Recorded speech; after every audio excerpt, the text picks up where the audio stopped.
பெரிய பணக்காரன் சாப்பாடு இருக்கு, இந்த பிரேயரை பண்ணணுமா? தேவையில்ல. இன்னைக்கு சாப்பாடு எங்களுக்கு தாங்க அப்படின்னு ஜெபிச்சுட்டா சாப்பாடு கிடைக்குன்னா இந்த இடத்துல கூட யாரும் கிடையாது. அப்படி ஒருவேளை பிச்சை எடுக்கிற வேணாலும் இந்த ஜெபம் பண்ணலாம், இன்றைக்கு வேண்டிய ஆகாரத்தை எங்களுக்கு தரும். ஆனா தேவன் சொன்னார் எல்லாருமே அதை பண்ணுகிறாரு. எதுக்கு? வெறும் சாப்பாட்டுக்கு இல்ல. இன்னைக்கு என் பாடி கண்டிஷனுக்கு என்ன ஆகாரம் வேண்டுமோ அந்த வேண்டிய ஆகாரத்தை எங்களுக்கு இன்று கைய ஆமே.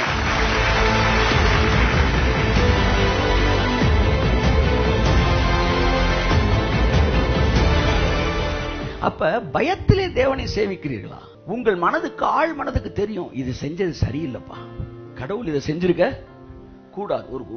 ஒரு வீட்டுல சாவு விழுந்துச்சு, 1000 பேர் அழுகுறாங்க.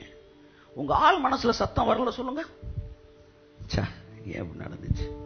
பிரசங்கம் பண்ணிட்டு போயிருவாரு பிரசங்கி, அவருக்கே இருக்கும். அவர் வந்து சொல்லிட்டு போயிருவாரு, சிறப்பானதை எல்லாம் பொதுவாக நாம் எக்ஸ்போர்ட் பண்ணி விடுகிறோம், நல்ல குவாலிட்டி பிராண்டட் எல்லாம் எக்ஸ்போர்ட் பண்ணிடுறோம், லோக்கலை ஃபுல்லா இங்கே வித்துடுறோம். அப்படித்தான் தேவனும் சிறந்த பிள்ளைகளை எக்ஸ்போர்ட் பண்ணி விடுகிறார். ஆகவே நீங்கள் என்ன செய்யுங்கள்? சந்தோஷமா இருங்கள் அப்படின்னு பேசிட்டு போயிடுவார். ஆனா போற வழியில் அவர் இருதயத்தில் என்ன இருந்துகிட்டே இருக்கும்? ஆமா சார், அது இருக்குல்ல, அது தப்பு இல்ல, அதுதான் மனசாட்சி. இதைத்தான் ஒவ்வொருத்தனுக்குள்ள தேவன் வச்சிருக்கிறாரு. அந்த மனசாட்சி இது சரி ரைட்டுன்னு உங்களுக்கு சொல்லி தரும். புறஜாதி கூட அந்த மனசாட்சி இருக்கு, அது சொல்லுதுல இது தப்பு ஆண்டவரே. அப்ப சொல்லுவார், ஆமாடா தப்பு தான்டா, அது நான் செய்யலடா. திருடன் திருடவும் கொல்லவும் அழிக்கவும் வருகிறான என்று வேறொன்றுக்கும் வரான், நானும் உங்களுக்கு ஜீவன் உண்டாயிருக்கவும் அந்த ஜீவன் அபண்டன்டாகவும் நான் உங்களிடத்தில் வந்தேன், பரிபூரணப்படும். ஆமென். அப்ப மனிதன் வறுமையை விரும்பல. நல்லா கவனிங்க, மதம் தான் வறுமையை விரும்புது, மனிதன் தன்னிறைவை விரும்புகிறான். ஆனால் தேவனோ நிரம்பி வழிகிற ஒன்றை விரும்புகிறார். இங்க இருக்கிற ஒவ்வொருவருக்கும் சொல்லுகிறேன், உங்கள் ஜாதகம் என்னவென்றால் நீங்கள் நிரம்பி வழிகிற ஐஸ்வர்யத்தை உங்கள் வீட்டிலே வைத்திருக்க வேண்டும் என்பதுதான். எக்ஸ்ட்ரா இருக்கணும் சார். அன்றன்றைக்குள்ள ஆகாரத்தை அன்றன்று வாங்குகிறேன் அப்படின்னா, நீங்க குளிச்சுக்கிட்டு இருக்கும்போது தண்ணியை ஊத்திட்டு தான் ஷாம்பை வாங்க போகணும். ஆனா நீங்க ஒரு ஷாம்பு எக்ஸ்ட்ரா வச்சிருக்கீங்க, அது ஐபிசி 302 படி அது குற்றம். இன்னைக்கு நான் குளிச்சுட்டு ஷாம்பு ஊத்தும் போது யோசித்தேன், ஆண்டவரே எக்ஸ்ட்ரா ஷாம்பு இருக்கிறனால தான் இன்னைக்கு குளிக்கிற நேரத்தில் டக்குன்னு ஊத்திக்கிறேன். கர்த்தர் சொன்னார், எனக்கு ஷாம்பு ஒண்ணுதான், கோடிகளும் லட்சங்களும் ஒண்ணுதான். ஒரு லேண்ட் விலைக்கு வருதுன்னா டக்குன்னு ஷாம்பு எடுத்து ஊத்துற மாதிரி ரூபாய் எடுத்து கையில கொடுத்துடணும், போயிட்டாரு டாக்குமெண்ட் முடி. ஆனால் நாமும் அப்பதான் ஜபிப்போம் பாபான்னு தொடங்குறோம். ஏன்னா எக்ஸ்ட்ரா வச்சிருந்தா தப்புன்ற ஃபீல் இருக்கு. அப்ப ஷாம்பு கூட நீ எக்ஸ்ட்ரா வச்சிருக்க கூடாது. குளிச்சுட்டு அப்படியே துண்டை கட்டி நேரம் ஓடணும் நாடார் கடைக்கு. அண்ணாச்சி அந்த என்னாச்சு இருக்காரா, எனக்கு ஒரு ஷாம்பு வேணும். அவர் புதுசா கொடுப்பா, ஐயா இவ்வளவு தேவையில்ல, எனக்கு கொஞ்சமா கையில ஊத்திக்காங்க, நான் அப்படியே தேய்ச்சிட்டு போயிடுறேன். நாங்கெல்லாம் அன்றென்றுள்ள ஆகாரத்தை அன்றென்று நாங்கள், அதுக்கு அர்த்தம் அது கிடையாது. வேண்டிய ஆகாரத்தை தாரும்.